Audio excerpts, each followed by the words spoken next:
Hello everyone, welcome to my channel Step by Step.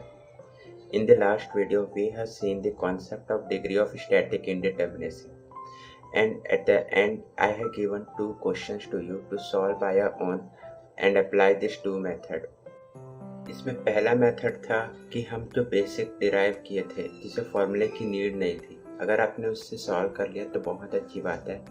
And अगर आपने फॉर्मूले के यूज़ करके सॉल्व किए हैं तो आप अपना आंसर कमेंट सेक्शन पे कमेंट कर दें। I will check that answer. Today we will discuss the complete explanation of these two questions, and if still your concept is not clear about DSI, then please watch this complete video, and after that you don't need to go any other video. So stay tuned with me and subscribe my channel.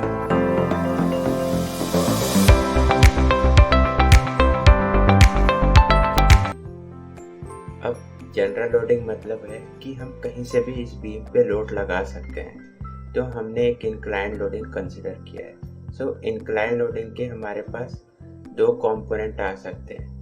एक तो हमारे पास vertical और दूसरा component आ सकता है हमारे पास horizontal. सो हम जो इक्विलिब्रियम कंसिडर करेंगे वो इक्विलिब्रियम कंसिडर हम तीनों कंसिडर करेंगे। एक तो हमारे पास होगा summation F X equal to 0, summation fy equal to 0 and moment about z equal to 0।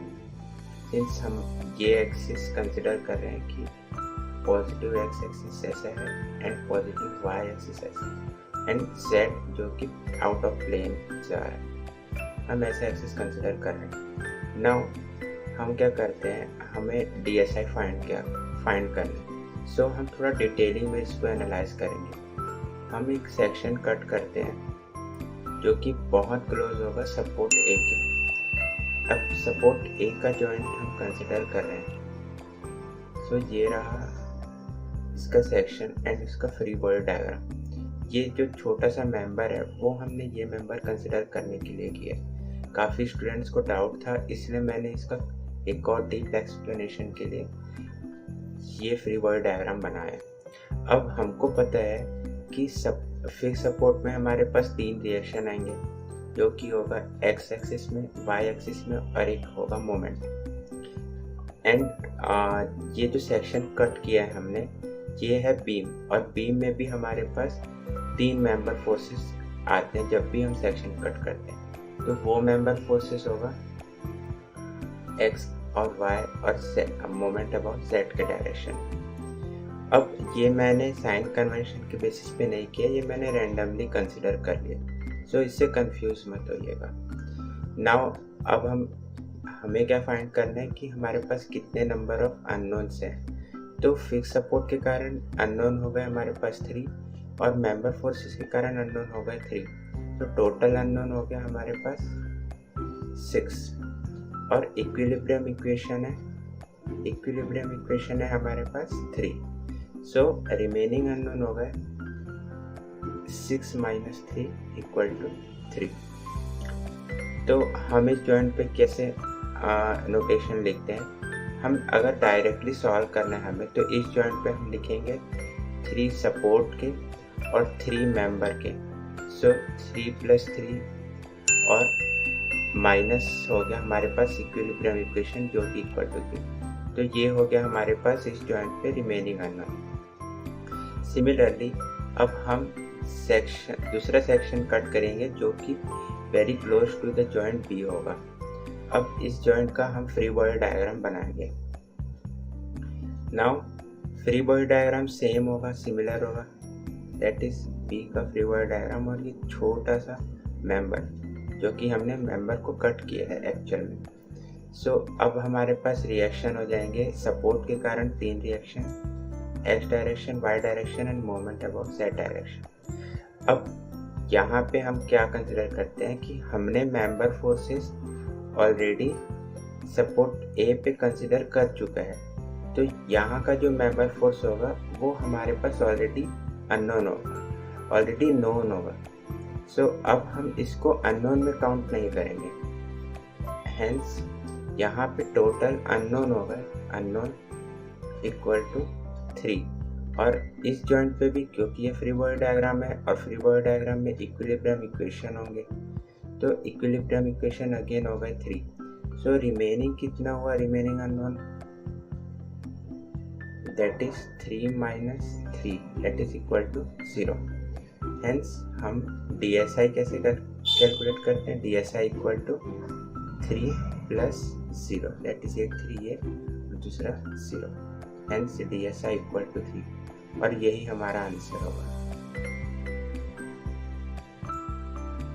Now let us see the second question. Second question में क्या है, सेकंड क्वेश्चन है तो सेम फिक्स्ड बीम क्योंकि दोनों साइड से फिक्स्ड है, but यहाँ पे डिफरेंस ये है कि हमारे पास सिर्फ वर्टिकल लोडिंग है।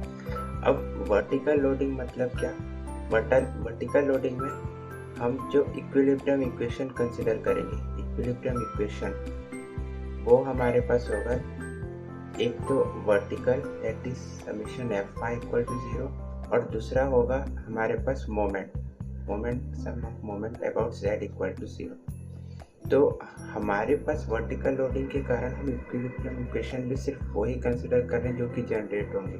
हम हॉरिजॉन्टल इक्वेशन का हॉरिजॉन्टल रिएक्शन कंसिडर नहीं करें और हॉरिजॉन्टल इक्वेशन भी कंसिडर नहीं करें। तो अब हम इसको कैसे सॉल्व करेंगे, जैसे हम यहाँ पे सपोर्ट ए और support B, support A draw करते हैं। सपोर्ट ए का फ्री बॉडी डायग्राम बनाने की जरूरत नहीं है, मैं डायरेक्टली यहीं पे बना देता हूँ। यहाँ पे हमारे पास रिएक्शन जनरेट होगा सपोर्ट के कारण, तो वर्टिकल और दूसरा होगा मोमेंट। और जब हम यहाँ पे सेक्शन कट करते हैं मेंबर का, तो मेंबर का सेक्शन कट करने से मेंबर फोर्सेस जनरेट होंगे और वो मेंबर फोर्सेस भी सिर्फ वर्टिकल होंगे और मोमेंट होगा, कोई हॉरिजॉन्टल रिएक्शन नहीं आएगा। तो यहाँ पे हमारे पास टोटल अननोन कितने हो गए एट सपोर्ट है, total unknown that is equal to 4। And equilibrium equation हमने ऑलरेडी इस जॉइंट पे कंसिडर किया, तो हमको पता है अगर हम इसका फ्री बॉडी डायग्राम बनाते तो इक्विलिब्रियम इक्वेशन लिखते, तो वही इक्विलिब्रियम इक्वेशन हम यहाँ पे लिख रहे हैं। इक्विलिब्रियम इक्वेशन अगेन हो जाएगा 2। सो रिमेनिंग अननोन कितने हुए, remaining unknown equal to 4 minus 2 that is equal to 2। So यहाँ पे हम वही लिखते हैं directly 4 minus 2 that is equal to 2। अब हम सिमिलरली सपोर्ट बी पे जाएंगे। सपोर्ट बी पे हमको पता है रिएक्शन फिक्स सपोर्ट के कारण रिएक्शन जनरेट होगा वर्टिकल रिएक्शन और मोमेंट, कोई हॉरिजॉन्टल रिएक्शन जनरेट नहीं होगा। और जो कि हमने मेंबर फोर्सेस कंसिडर कर लिया है सपोर्ट ए पे, तो हमने मेंबर फोर्स पे एक राइट मार्क लगा दिया ताकि हम और अननोन मेंबर फोर्सेस हम बी पे कंसिडर ना करें। सो बी पे हमारे पास अब टोटल अननोन हो गए, बी पे अननोन हो गए हमारे पास 2 और इक्विलिब्रियम इक्वेशन भी हो गया, इक्विलिब्रियम इक्वेशन भी 2। सो रिमेनिंग अननोन कितने हो गए 2 minus 2 that is equal to 0। Hence DSI equal to 2 plus 0 equal to 2. So this is the complete explanation of these two questions. If still you have any doubt, you can ask in the comment section below. We will meet in the next video with the most important concept of DSI, that is types of releases and the concept of extra equations. We will definitely cover with a very good explanation. So keep watching my videos. Thank you.